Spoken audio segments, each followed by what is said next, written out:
30 जून 2026 मंगलवार को जो पेपर हुआ योग का, उसमें प्रश्न 11वां। इससे पूर्व के वीडियोस में मैं 10 प्रश्न बता चुकी हूँ कि वो प्रश्न आए थे।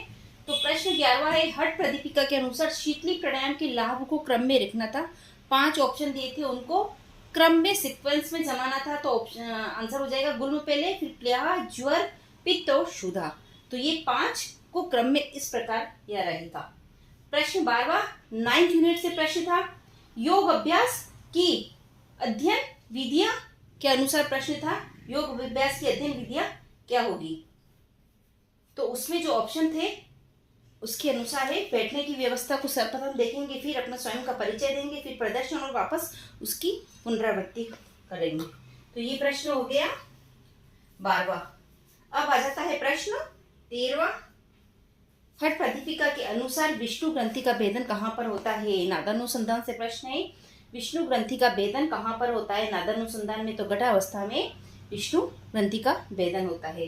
प्रश्न 14वां, हठ प्रदीपिका में रुद्र ग्रंथि का भेदन कहाँ पर होता है। प्रश्न सेम एज इट इज, 2 प्रश्न वहीं से आ गए। हठ प्रदीपिका में रुद्र ग्रंथि का भेदन कहाँ पर होता है, भेदन कहाँ पर होता है। तो उसका आंसर हो जाएगा निष्पत्ति अवस्था, चौथी अवस्था है जो नादानुसंधान की, वहां पर रुद्र ग्रंथि का भेदन हो गया। ये हो गए 14 प्रश्न। अब आगे वाले वीडियो में नेक्स्ट प्रश्न देखते हैं।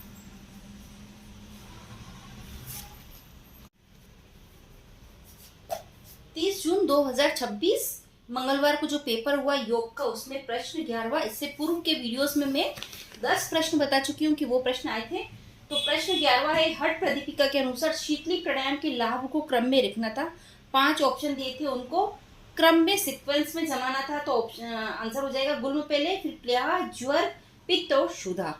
तो ये 5 को क्रम में इस प्रकार यह रहेगा। प्रश्न 12वां 9th यूनिट से प्रश्न था, योग अभ्यास की अध्ययन विधियां के अनुसार प्रश्न था, योग अभ्यास की अध्ययन विधियां क्या होगी। तो उसमें जो ऑप्शन थे उसके अनुसार है, बैठने की व्यवस्था को सर्वप्रथम देखेंगे, फिर अपना स्वयं का परिचय देंगे, फिर प्रदर्शन और वापस उसकी पुनरावृत्ति करेंगे। तो ये प्रश्न हो गया 12वां।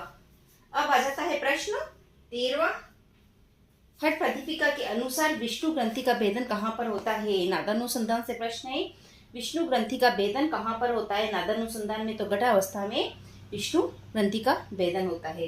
प्रश्न 14वां, हठ प्रदीपिका में रुद्र ग्रंथि का भेदन कहाँ पर होता है। प्रश्न सेम एज इट इज, 2 प्रश्न वहीं से आ गए। हठ प्रदीपिका में रुद्र ग्रंथि का भेदन कहाँ पर होता है।